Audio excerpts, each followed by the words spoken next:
राहुल के पिता बहुत बीमार थे। राहुल अपने पिता को पानी पिला रहा था।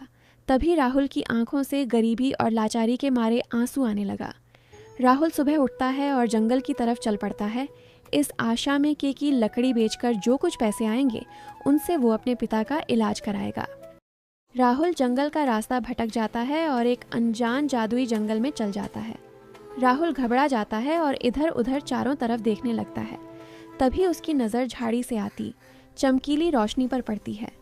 राहुल झाड़ी के तरफ जाता है तो चौंक जाता है और खुश भी होता है। राहुल तालाब में देख ही रहा था कि तालाब से एक जल परी निकलती है।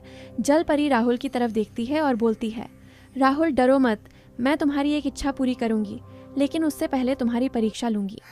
परी हवा में उड़ती है और एक जादू करती है। परी राहुल के हाथ पकड़ती है, उसको एक जादुई जगह पर भेज देती है जहाँ बहुत सारे सोने के सिक्के थे, लेकिन राहुल वहाँ से एक भी सोना का सिक्का नहीं लिया, बस देखकर खुश होता रहा।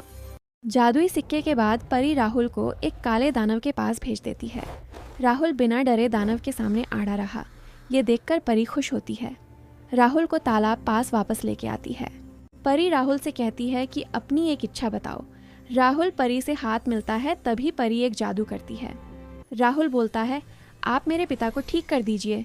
तभी परी के चारों तरफ एक जादुई गोला घूमता है, फिर परी गायब हो जाती है।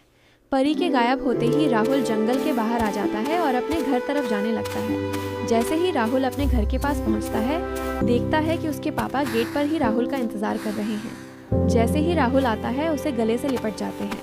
राहुल भी खुश हो जाता है।